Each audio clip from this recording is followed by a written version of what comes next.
이 슬라이드 좀 해주세요. 커넥션, 오케이.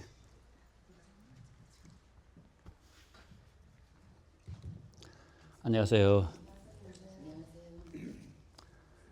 오늘 어떻게 이 설교 순서를 맡게 됐습니다. 지난번에 그 설교를 욥의 아내에 대해서 한번 기억하시는지 모르겠어요. 그런데 오늘도 이게 아내 이야기를 하게 됐어요. 누구 아내냐 하면은 모세의 아내, 그러니까 시프라에 대한 이야기입니다. 여러분들이 아시다시피 그 피남편이라는 그 간단한 이야기지만은 제가 이제 그 성경을 보면서 여러 가지 좀 이해하기 힘든 이야기들이 많이 있지만은 이 구절이 하나, 둘, 셋, 세 구절인데 이 구절을 제대로 이해하려고 노력을 하지만은 이 구절에서 보면은 퀘스천 마크가 너무 많아요, 사실. 그래서 이것을 그때 어떻게 해석을 하나 하고는 이제 여러 목사님들의 설교라든지 뭐 타 교회 목사님들의 설교를 듣지만은 풀리지 않는 그러한 그 뭐랄까 퀘스천, 그 질문이 많이 있었거든요. 그래서 이번에는 제가 작심을 하고 이걸 좀 제가 좀 확 그 마음에 와닿는 그러한 하나님의 메시지를 한번 찾아보겠다 하는 그런 노력으로 제가 오늘 설교를 준비를 했습니다. 다 같이 보세요. 여호와께서 길의 숙소에서 모세를 만나사. 사실 이 첫 글부터 제가 조금 걸리는 게 뭐냐 하면은 여러분들 이 이야기를 좀 잘 아시겠지만은 하나님이 모세를 갖다가 그저 그냥 달개고 싫어하는 애를 갖다 달개듯이 우리 손주가 이제 노래하는 거는 쟤는 노래 좋아하니 하죠. 뭐 시키면 그냥 해요 하는데 제가 어렸을 때 생각하면요, 저렇게 나가서 노래하라면 그저 핑계를 대고는 안 하려고 그냥 빨리 뺑소니 치려고 했잖아요. 그런데 지금 하나님이 모세를 어떻게 나쁘게 말하면 꼬셔가지고 걱정하지 마, 내가 다 도와줄게. 이거 뭐 염려하지 마. 그래가지고 결국은 이제 모세가 이제 드디어 하나님이 나를 이렇게 그냥 도와주신다니까 한번 해보자 하고는 가는데 그 성경을 가만히 보면 말이에요, 하나님의 약속이 따로 있어요. 하도 뭐 핑계를 댈 때 하나님이 모세한테 뭐냐면 내가 너와 항상 함께 하시겠다 하는 그 약속을 하셨어요. 그런데 첫 절에 보세요. 여호와께서 길의 숙소에서 모세를 만나서, 이게 말이 돼요? 마치 말이에요. 모세가 어떻게 딴 데 가시다가 모세, 너 어쩐 일이야? 이런 감정, 느낌이 드는 거예요. 그래서 이게 과연 무슨 뜻일까? 이게 하나님이 분명히 모세에게도 말을 했고 모세도 확신했을 거예요. 하나님은 나와 항상 함께 하신다는 그런 확신을 가지고는 용기를 내가지고 내려가는데 하나님이 어떻게 돌아다니다가 보니까 모세 너 여기 어쩐 일이야? 하고는 만나는 그런 어감이 드는 거예요. 그래서 왜 이런 일까 생각을 하다가 보니까 이 지금 모세를 어디서 만났어요? 어디서 만났어요? 길의 숙소에서 만났다. 이게 무슨 의미인가? 그런데 사람들이 제가 이게 설교를 갖다가 준비를 하면서 한 7개를 갖다가 고쳤어요. 처음에는 이게 첫 번째 이게 길의 숙소라는 게 무슨 뜻인가 보니까 사람들이 일을 하기 위해서는 그냥 옷을 입고 그냥 차를 타고 뭐 말을 타든지 뭘 해가지고 그냥 쫙 가다가 이제 저녁에 돼가지고 잘 때가 되면 옷을 벗죠. 안 그래요? 그리고 어디에 들어가요? 침실에 들어가죠. 사람들의 본 모습이 언제 나오냐 하면은 침실, 길의 숙소에서 본 모습이 나와요. 그러니까 지금 모세가 길을 갈 때는 하나님과 같이 한다는 걸 생각을 하고 있다가도 길의 숙소에서 만난 모세의 모습이 어떤 모습이었을까? 이걸 한번 생각해 보세요. 그 다음, 그를 죽이려 하시는지라. 이게 진짜 말이 돼야 안 돼요. 내가 너를 딱 선택해서 내 백성들을 갖다가 구원하러 내가 보냈다. 이렇게 말씀까지 하신 분이 갑자기 얼토동탁하게 너를 죽이려고 했다? 말이 돼요, 안 돼요? 돼요? 야, 이게 또 무슨 소린가? 이게 또 걸리는 거예요. 걸림돌이에요. 그 다음, 시므라가 차도를 취하여 그 아들의 양피를 베어 모세의 발 앞에 던지며 가로되 당신은 참으로 내게 피난편이로다 하느니. 근데 여러분들 지금 여러분들 여자분들 그 시므라의 그 지금 역할을 맡았다고 생각하세요. 지금 갑자기 집에 그 방에 들어보니까 이 모세가 지금 죽게 됐어요. 지금 하나님께서 이 모세를 죽이려고 한다. 그런데 여러분들 지금 저게 무슨 차도를 취하여 했는데 차도이 어디서 난 거예요 지금?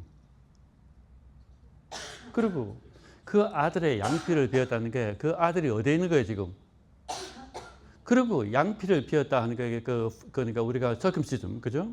그런데 이것을 하고 그 다음에 모세의 발 앞에 던지고 이걸 갖다가 당신은 내게 피난편이라 하는 이 말이 한 문장으로 끝이 나지만은 여러분들 시므라가 준비를 했어요, 안 했어요? 저는 정상적인 사람들은 남편이 무슨 죽이려고 하면은 이거 어떻게 911 부르든지 뭐 하는데 시므라는 거기에 대해서 당황하지 않고 무엇을 해야 될 걸 분명히 알고 있었다는 것을 지금 우리에게 은연중에 보여주는 거예요. 그래서 그 다음 보세요. 여기서 모세를 노엇이니라 했는데 노엇이라는 게 이게 뭐예요? 이게? 살려줬다 소리죠. 그래서 이 이야기를 제가 좀 풀면서 하겠습니다. 그때 시므라가 피난편이라 하면 할례를 임하였더라 했는데 저는 이때까지 이 주제가 뭐냐면은 할례였어요. 할례를 안 해서 하나님이 이제 혼을 내시는구나 하는 그러한 메시지밖에 못 봤어요. 그리고 그렇게밖에 안 들었어요. 그래서 이게 오늘은 제가 지금 짧은 시간이지만은 제가 좀 풀어서 설명을 좀 해보겠습니다. 피난편, 죽을 뻔한 모세. 이거는 이 글을 읽으면서 우리는 죽을 뻔했다가 살아났다는 모세 이야기밖에 생각이 안 나요. 모세가 그 아내와 아들을 나귀에 태우고 애굽으로 돌아가는데 하나님의 지팡이를 손에 잡았더라. 이거 이제 뭐냐면은 이제 모세가 이제 확실히 이제 마음을 결정했어요. 그래가지고 이제 하나님이 보내시니까 내가 가겠다 하는데 여러분 제가 그 줄을 하나 껐는데 뭐라고 했어요? 하나님의 지팡이를 손에 잡았더라 했는데 이 하나님의 지팡이가 누구 지팡이였어요? 누구예요? 모세가 사용하던 지팡이. 그런데 성경에는 말이에요. 모세의 지팡이를 안 하고 누구 지팡이? 하나님의. What happened? 갑자기 모세가 늘 40년 동안을 양을 치면서 하던 보잘것없던 이 지팡이가 성경에서는 누구 지팡이? 하나님의 지팡이라니까 이것은 하나님이 쓰시는 도구라는 뜻이죠. 이게. 그 도구를 가지고 있는 게 지금 모세를 하나님의 도구로 지금 사용하신다는 그 뜻이에요. 지금.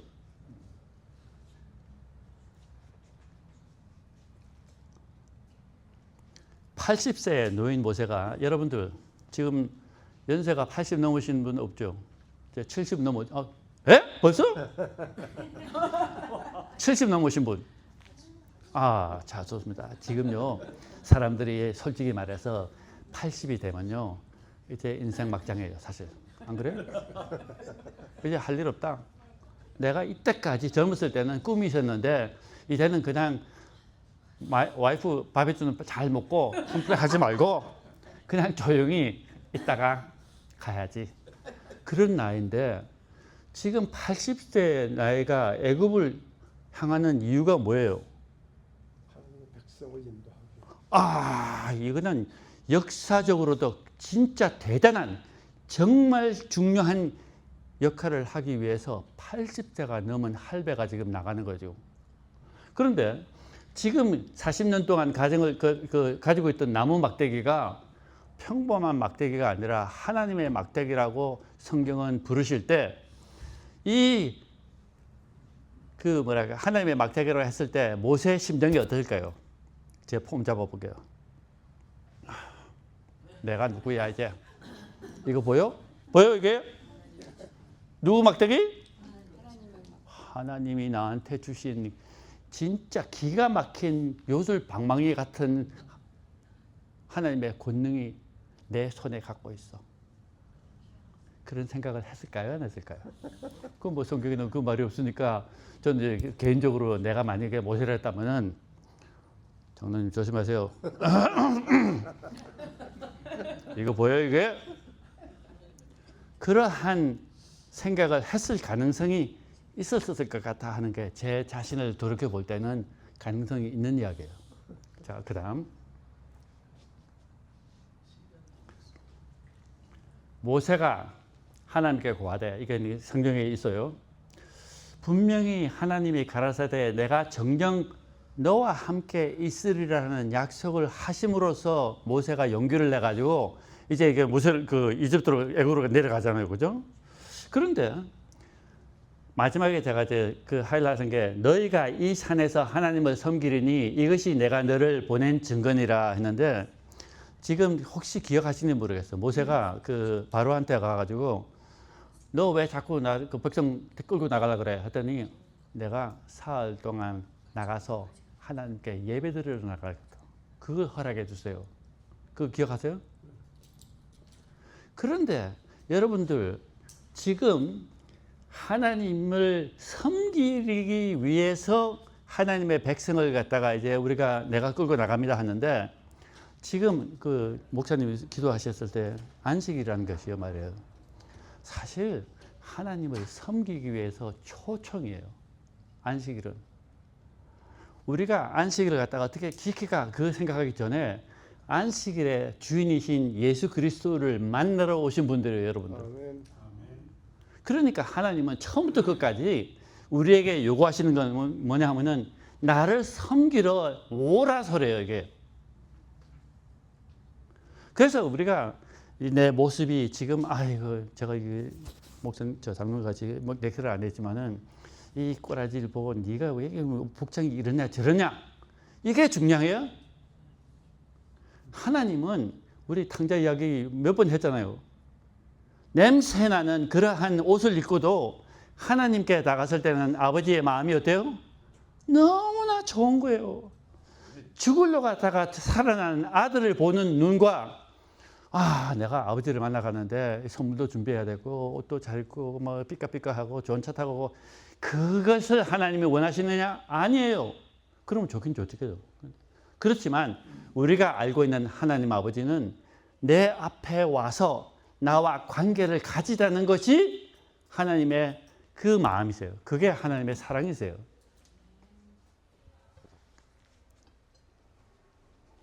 내가 누구입니까? 주님이 나를 죽으시니 모릅니다. 사람들이 나를 믿지 않을 것입니다. 나는 입이 뻣뻣합니다.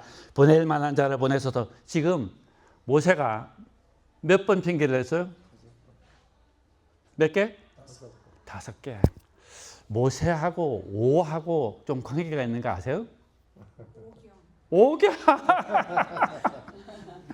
그런데 모세가 이 핑계를 댔는데, 여러분들 이 글을 가만히 보고 난 다음에 자기 자신을 돌아보세요. 나는 내가 만약에 하나님이 나를 쓰시겠다고 하실 때 이런 5가지 핑계를 댔습니까? 아니면은 5개의 고백을 했습니까? 예? 핑계예요?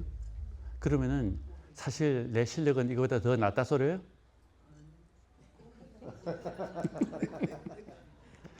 저는 이 글을 공부하면서 보니까 모세가 정말 겸손하게 하나님 저 말고 다른 사람 보내세요. 저는 뭐 지금 뭐 입이 뭐 뻣뻣하고 저도 입이 좀 뻣뻣해지는데 하나님이 나를 믿지 않을 것입니다. 주님이 누구신지 모릅니다. 이게 진짜 하나님이 이런 사람을 써야 돼요? 제가 이것을 보면서 제가 오늘 아침에도 장로님한테 물어봤어요.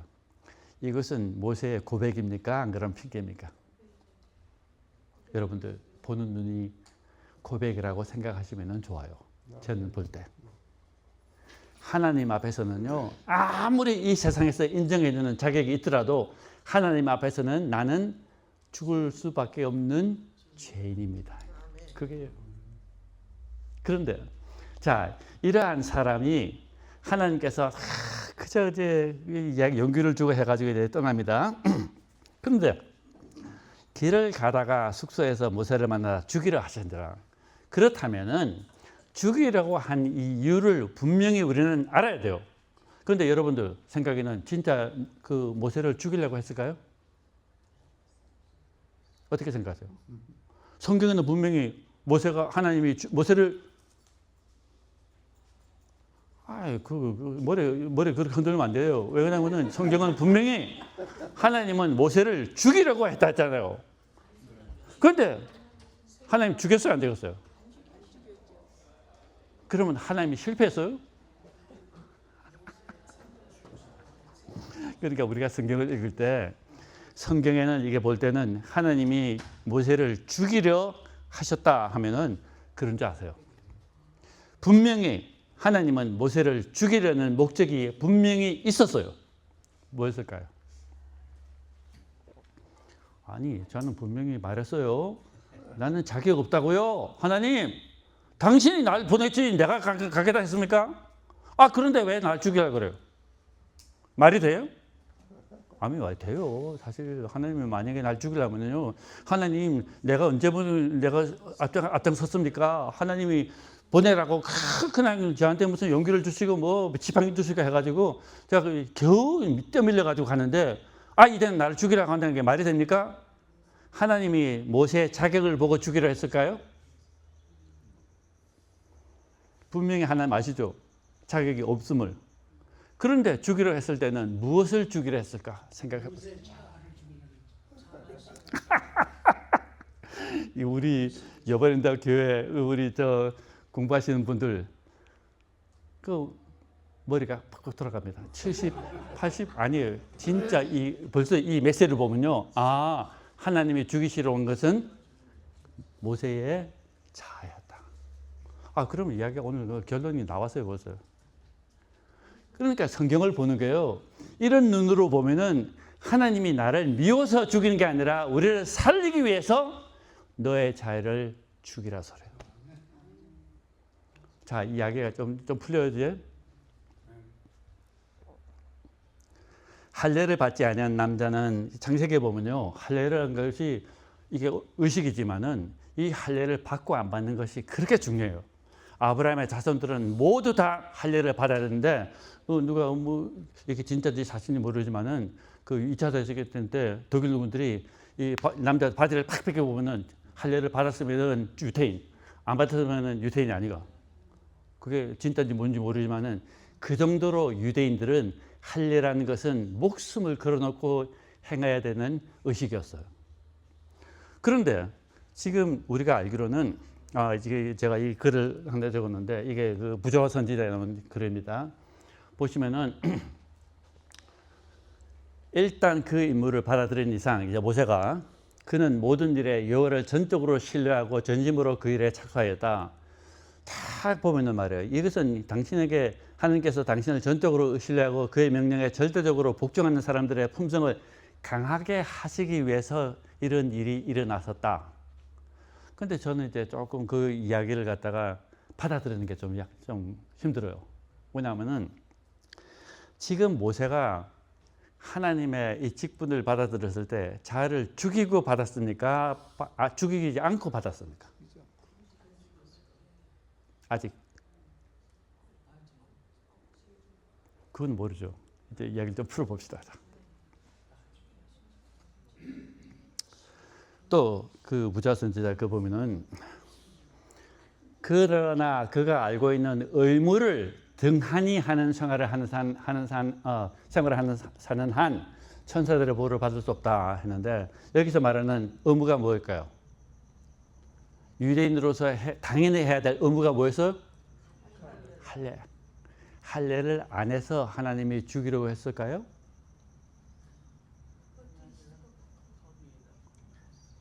아니, 부조와 선지자에서 이렇게 했으면 그런 줄 아세요?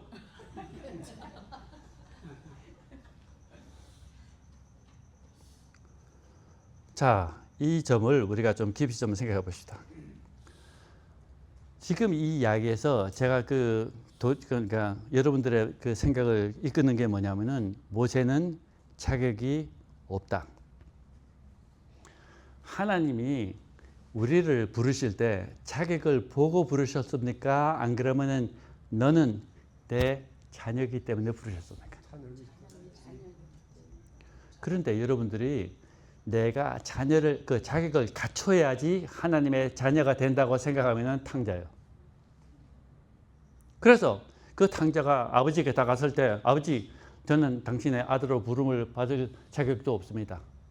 다만 품삯꾼으로 불러주세요. 이거는 진짜 그 큰아들보다도 더 싸가지 없는 이야기예요.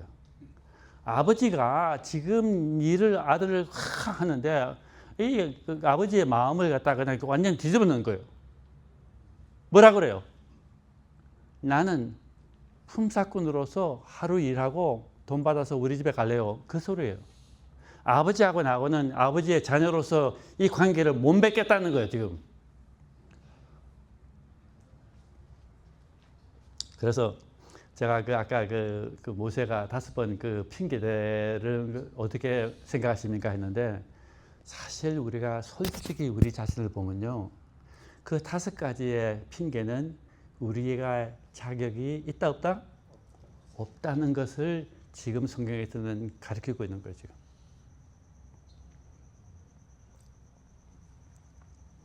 자, 이제 시프라가 갑자기 등장합니다. 여호와께서 모세를 노시리라 하는데 그 노시라는 이 원어가 라파라는 데요. 라파. 그런데 저는 이제 뭐 원어를 갖다가 전공한 사람도 아니고 원어 성경 사전을 가지고 찾다가 요즘 AI가 등장하는 바람에 아이고 라파라는 뭐 무슨 소리야 하면은 쫙 나와요. 기가 막혀요. 그러니까 저 신학교 안 다녀도 아는 소리 하는 척은 할 수 있어요 지금. 그런데 라파라는 소리가 무슨 소리냐면요.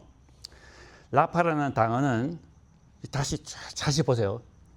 심판의 정당한 이유가 공의가 대속의 은혜에 의해 만족되었을 때 일어나는 거룩한 물러남을 의미합니다. 자, 여기에서 정말 놀라운 이야기를 하고 있어요.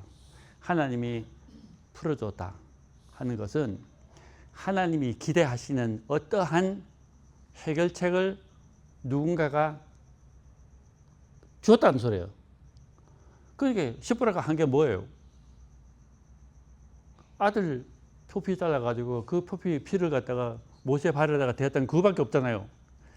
그것을 우리가 큰 그림으로 보자 말이에요. 우리의 하나님은 공의와 정의를 사랑하시는 분이고 이 사랑을 이 세계에 벽시기를 즐기는 하나님이라는 우리 성경들 기억하세요? 하나님은요 절대로 은혜만 강조하시는 분이 아니에요. 하나님은 공의, 율법을 정말 변할 수 없는 하나님의 본성이기 때문에 우리에게 율법을 지키라 하는데 지킬 수 있어요 없어요? 그래서 예수님이 십자가에서 돌아가셨기 때문에 십자가를 우리가 공의와 정의가 입을 맞춘 것이라는 거예요. 이제 이야기가 좀 풀려요? 그렇다면 이 그림을 가만히 보면요. 시므라가 피를 흘린 그 피를 모세에게 댔을 때 하나님이 보시기에는 너는 죽을 수밖에 없는 죄인이지만은 내가 그 피로 너를 살려 주겠다는 그 그림을 우리가 보는 거예요, 지금.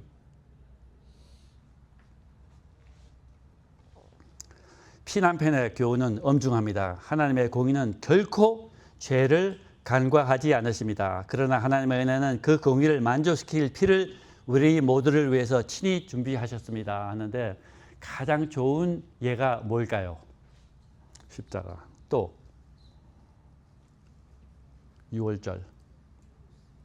6월절이 뭐예요? 피를 바른 그 안에 있는 사람들은 다 구원을 받았죠. 이게 저는 항상 생각해 집에 들어가가지고 어떻게 하든 뭐 델리버리 하러 갔다가 그 집에 들어오라니까 들어갔다가 사는 사람이 있었을까 없을까?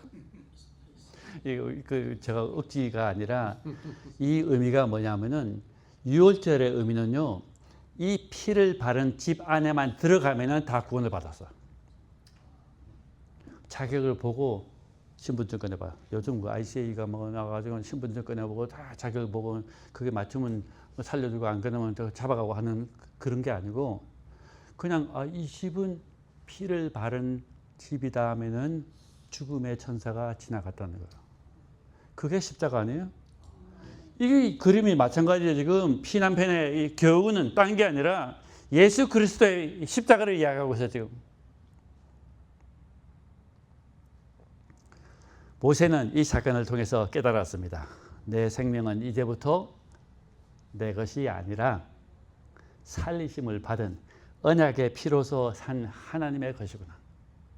여러분들 죽을 뻔했던 사람이 있죠. 사람이 달라져요. 내가 두 번째 생명을 받은 사람들은요, 가는 방향이 달라요. 예를 들어서 이제 암에 걸려가지고 이제 선생님 이제 3개월이면 죽겠습니다. 그런 선고를 받고 난 다음에 어떻게 해서든지 기적이 일어나가지고 새 생명을 얻게 되면요, 그 사람은요 사는 프라이어리티가 달라요. 선택이 달라요. 그렇지 않을까요? 모세가 지금 십보라의 경험을 통해서 나는 죽을 수밖에 없는 하나님의 공의 앞에서는 어느 누구도 살 자격이 있어요, 없어요? 없는 나였구나. 그런데 하나님이 주신 그 언약, 피의 언약을 내가 볼 때 하나님은 이 피를 통해서 나의 죄를 용서하시고 나를 다시 살리셨다는 그러한 확실한 구원의 비밀을 깨우치고 난 다음부터는 바로 너 누구야? 너 하나님보다 높아나 봐. 관계 안 해요. 바로와 같은 그러한 쩡쩡대는 그러한 권력가 앞에서도 당당히 이야기하는, 저는 항상 생각이, 저 사람 미쳤구나. 저 같으면 말이에요. 가가지고 눈치 보고 말도 좀 조심해야 될 건데, 이거 바로 앞에 가가지고 너 빨리 우리 백성 보내. 좀 건방진 우리 한국말로 깡이라고 그래요. 깡이 보통이 아니잖아요. 그런데 모세가 그런 사람이었을까? 어디서 이러한 용기를 갖게 됐을까? 결국은 나는 하나님이 살려주신 생명이고 하나님이 나와 함께 하신다는 이러한 확신을 가졌을 때, 여러분들 예수님 그 제자들 몇 명이에요?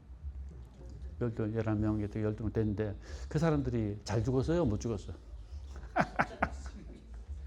저는 항상 이 마음속에서 갈구하는 게 뭐냐면은, 하나님, 저도 이러한 용기를 가지고 싶고 이 죽음으로부터의 자유를 느끼고 싶습니다.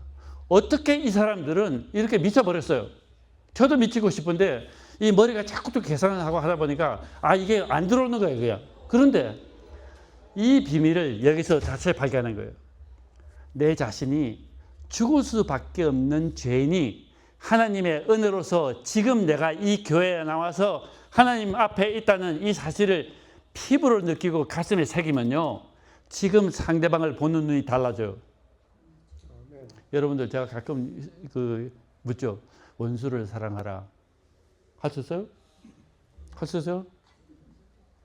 조금 자기하고 의견이 안 맞으면 그냥 어떻게 팍 나는 게 인간인데, 원수를 사랑하라는 이것이 어떻게 인간의 힘으로서 능력으로서 가능하냐, 이거. 그것이 이제 이 모세의 이야기가 또 나옵니다. 민수기에 보면요, 이 사람 모세는 온유함이 지면의 모든 사람보다 승하다, 더 넘어섰다, 이겼다 소리예요. 승하다. 모세가 40대에 무슨 사고 쳤어요?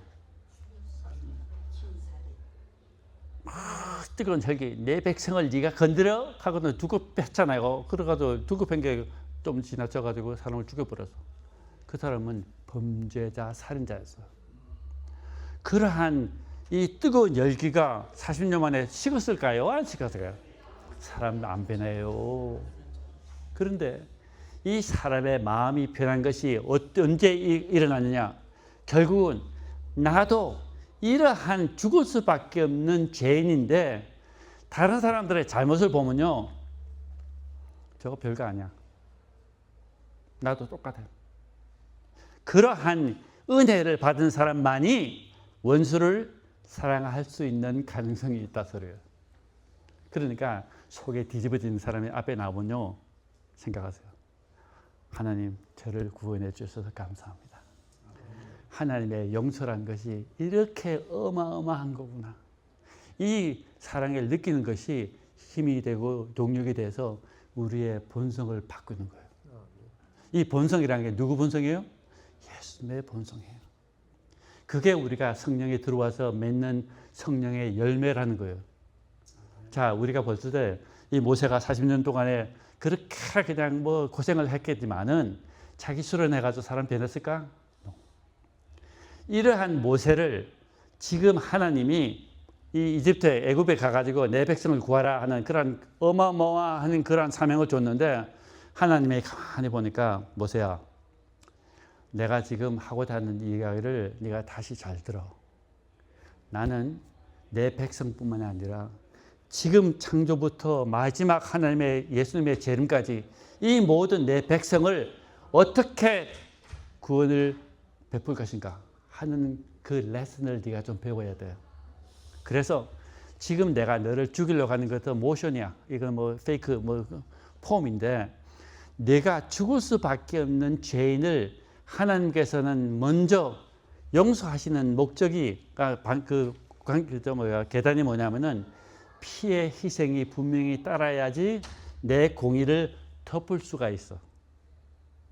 여러분들 가나안에 들어갈 때 그 홍해를 건너고 한 거고 홍해 그 가나안이 아니라 에덴 요단강 건너갈 때 차이점이 뭔지 아시죠?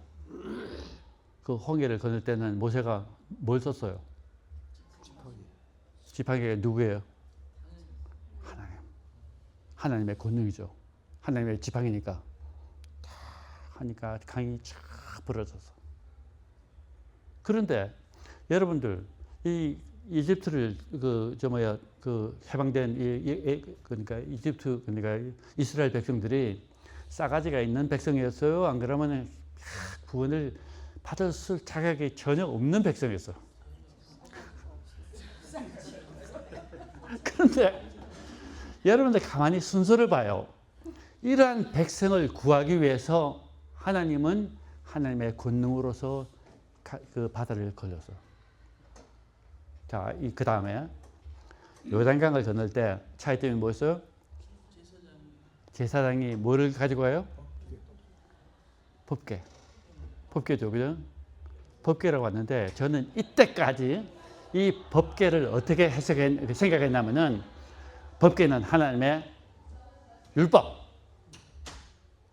안 그래요? 법궤라면 우리가 생각이 하나님의 법궤라고 하면은 하나님께서 공의를 베푸시는 분이다 그런 생각을 했는데 여러분들 법궤의 뚜껑을 뭐라 그래요? 시음자. 그게 이름이 뭔지 석재소 뭐 그렇게 하죠. 그게 뭐를 상징한다고요? 법궤를 덮는 역할을 누가 했어요? 예수님. 그러니까 지금 광야에서 가나안 땅으로 들어갈 때 법궤가 앞장섰습니까? 그러면 예수님이 먼저 섰어요. 저는 그걸 몰랐어요. 그냥 하나님이 법궤를 가지고 율법을 강조하시는 하나님이 이 백성들을 끌고 그 강을 먼저 건너가셨다 했는데 제가 오늘 공부를 하면서 느끼는 게 하나님은 우리의 자격을 보신다 안 보신다? 우리에게 은혜를 베푸시는 하나님인데 그 은혜가 뭐냐면은 법궤를 덮고 있는 예수님의 용서였어요. 그래서 이 백성들이 지금 그 가나안 땅으로 들어갔잖아요. 자, 이게 보면은 우리가 지금 이야기 옆으로 자꾸 빠져나가는데 빨리 갑시다. 그는 알고 있었습니다. 자신을 향해 돌을 던지는 백성들이나 길 숙소에서 죽을 뻔했던 자기 자신이나 오직 하나님의 피의 은혜가 아니면 살 수 없는 똑같은 존재임을 말합니다. 그는 백성을 보며 정죄의 눈이 아니고 용서의 눈으로 보는 거예요. 자, 여러분들 이제부터 마음에 괴로운 게 있으면요, 이 제가 오늘 하는 설교의 메시지를 가지세요. 내가 사람답게 살고 싶다가 아니고 정말 마지막 백성, 이 마지막 때에 살아가는 백성으로서 어떤 마음을 가져야 될까? 딴 게 복잡하게 생각하지 마세요. 나는 죽을 수밖에 없는 죄인이었지만 나를 아무 조건 없이 예수님을 믿음으로써 나를 살려주신 하나님의 그 사랑만 기억하시면요, 우리는 하나님의 백성이 되는 거예요.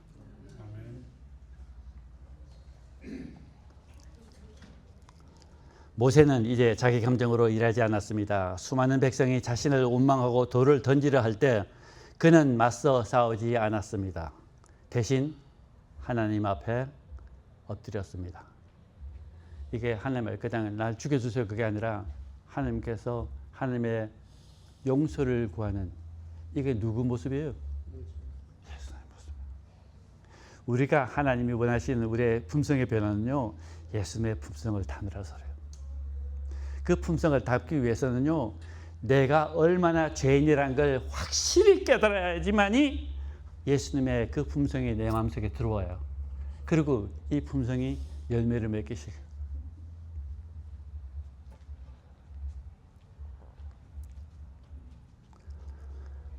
자, 그런데 이게 전환점이 하나 있습니다. 여러분들, 그 나온 백성은 다 할례를 받았으나 오직 애굽에서 나온 후 광야 노중에서 난 자는 할례를 받지 못하였음이니라. 이거는 제가 하는 말이 아니고 성경에 뭐예요? 여호수아에 보면 그러고 있어요.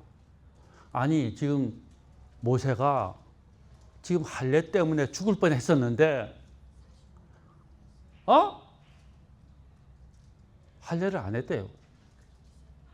What happened? 그런 생각 해보셨어요? 성경에는 분명히 할례를 줬어요, 안 줬어요? What happened? 아니 모세가 늙어가지고 이제 이거 까먹었어요? 안 그러면 너무 바빠가지고 거기에 대해서 이제 뭐랄까 할례하라는 건 뭐 실행을 못했을까? 안 그러면은 이게 무슨 이유가 있는데 뭘까? 요단강을 건넌 이 세대는 곧바로 길갈에 진을 칩니다. 여리고 성이 코앞에 있는 길갈이라는 장소에서 적들이 눈을 부릅뜨고 지켜보는 일촉즉발의 상황에서 하나님은 명령하십니다. 뭐라고요? 할례를 행하라. 자, 또 여호와의 사무엘상에 보면 이 말이 있어요. 여호와의 구원하심이 칼과 창에 있지 아니하면 이 무리로 알게 하리라. 전쟁은 여호와께 속한 것인즉 그가 너를 우리 손에 붙이시리라. 여러분들 지금 생각 좀 해보세요. 이 세대가 지금 그 가나안에 들어가가지고 이제 여리고성을 갖다 이제 쳐부수려고 딱 준비를 하는데 그 적들이 딱 째려보고 있는 그 장소에서 다 자빠져가지고 수술을 받고 있으면은 그게 정상적이에요? 말이 안 돼요. 그런데 이 백성들은 했어요. 어떻게? 우리가 가지고 있는 우리 생각으로는 웃기는 이야기예요. 큰 자살하는 이야기예요. 아니 다 젊은 젊은 군사들이 다 잡아다가도 꼼짝도 못하고 있으면은 그거는 한 사람이 가가도 다 작살낼 수 있다 소리 아니에요. 그러한 우리의 논리와는 정반대의 행동을 할 수 있었던 그 동력이 어디 있었냐? 제가 말씀드렸듯이 뭐예요? 전쟁은 칼과 창으로 하는 게 아니다. 이러한 믿음을 가지고 있었기 때문에 이 백성들은 하나님께서 침례를 하라 하면은 No problem. I trust you. 그게 우리가 말하는 믿음이에요.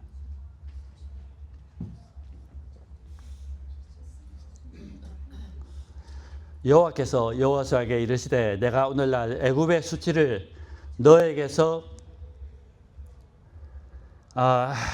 굴러가게 하였다 하셨어요. 그 길갈을 했는데 지금 이 모습이 이게 뭐예요 지금?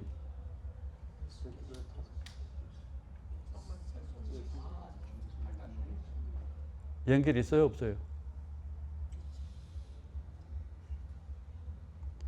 만왕의 왕이신 예수 그리스도께서 수건을 허리에 두르시고 제자들의 발 앞에 무릎을 꿇으셨습니다. 그리고 물로 그들의 발을 씻기십니다. 베드로가 당황하며 거부하자 주님이 말씀하십니다. 내가 너를 씻어주지 않으면 내가 나와 상관이 없다. 이것은 피난편의 선포와 같습니다. 이 피가 너의 발에 닿지 않으면 너는 나와 언약적 관계를 맺을 수 없다는 뜻입니다. 십보라가 피를 발에 대어 모세를 살리듯이 예수님은 십자가에서 쏟으신 보혈로 우리의 더러운 삶, 즉 우리의 추한 삶의 과거를 씻기십니다. 모세의 발에 묻은 피는 그를 애굽이라는 사역의 현장으로 파송했지만은 제자들의 씻겨진 발은 온 천하의 복음 전도를 위해서 보냈어요. 당혹스러운 사건은 단순히 모세가 자신의 실수를 기록한 것이 아닙니다. 이것은 어떻게 보면은 그냥 엉뚱하게 이상한 이야기가 들어온 게 아니라 모세가 하는 게 아니라 하나님이 우리에게 주시는 구원의 비밀을 밝히는 제 첫 장이었어요. 인류의 구원의 거대한 드라마가 어떻게 시작되고 어떻게 완성되는지를 보여주는 성경 전체에 흐르는 구원의 전주곡입니다. 오늘 우리 마음의 할례를 점검합시다. 우리 삶의 가장 낮은 곳, 우리 발에 예수 그리스도의 보혈이 닿아 있는지 확인하십시오. 자, 피난편이라는 이야기죠. 피난편. 피라는 것은 단임, 피. 하탄이라는 것은 이 남편이라고 했는데 사실 남편이 아니고요. 본대 의미는 뭐예요? 신랑, 사위. 자, 이 관계를 조금 생각해 보세요. 성경상 십보라는 미디안 제사장 이드로의 딸입니다. 생물학적으로 미디안 여인이었어요. 십보라의 능동적 역할을 보면은 성경 텍스트를 보면은 하나님께서 모세를 치시려 하실 때 모세는 아무것도 하지 못하는 상태였어요. 그때 주도적으로 움직인 사람은 십보라였어요. 이게 말하는 주도자가 뭐냐면은 어떻게 보면은 이 피난편의 주인공이 모세가 아니라 누구? 십보라였을 가능성이 있다는 소리예요. 그녀는 직접 돌칼을 들었습니다. 이는 제사장이 아버지가 제사장으로 계시면서 돌칼로 이 동물을 죽이는 걸 어렸을 때부터 봤어요. 그리고 흘리는 피가 무슨 의미라는 걸 정말 어렸을 때부터 배운 거예요. 그래서 피를 발에 대며 선포했을 때 이것은 의식이었어요. 제사장이 뭐라 그래요? 너는 이제 죄가 사함을 받았다. 집에 돌아가라 하는 그 말을 지금 십보라가 하고 있는 이야기예요.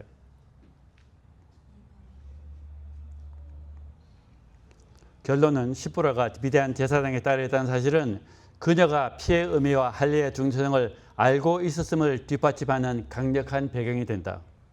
그녀는 단순히 모세의 아내가 아니라 위기의 순간에 제사장적인 통찰력을 발휘하여 남편의 생명을 구하고 하나님의 언약을 회복시킨 준비된 여인이었다고 볼 수 있습니다. 십보라의 이 행동 덕분에 모세는 죽음을 면하고 출애굽의 사명을 완수할 수 있었습니다. 자, 여러분은 이제 우리가 이제 마지막으로 이제 그 결론을 냅시다. 저는 성경에 나오는 이 말씀을 그냥 이게 누가 그러더라 해가지고 들은 게 아니라 마음속으로 정말 다시 묵상하시면서 이 묵상이 하나님의 품성과 일치하냐 아니냐 이것도 생각을 해보셔야 돼요. 그래서 저는 이 십보라의 그 피난편의 이야기를 들으면서 결론을 내면서 하나님이 저에게 주는 메시지가 결국은 나는 자격이 없다. 내가 해야 될 것은 나의 자아를 매일 매 순간 죽이고 오직 주님의 보혈로서만 살아갈 수 있는 은혜의 수혜자다. 자, 이것이 제가 오늘 준비한 그 메시지의 결론입니다. 자, 이것을 우리 모두 다 같이 정말 하나님의 사랑 안에서 한 마음으로 하나님을 다시 사랑할 수 있는 이 마음은 하나님께서 주시는 선물이에요. 그래서 우리가 다 같이 하나님께 한 마음으로 예배드리는 우리 여바렌다 교회 교인들이 되셨으면 그게 제 간절한 바람입니다. 자, 기도하겠습니다.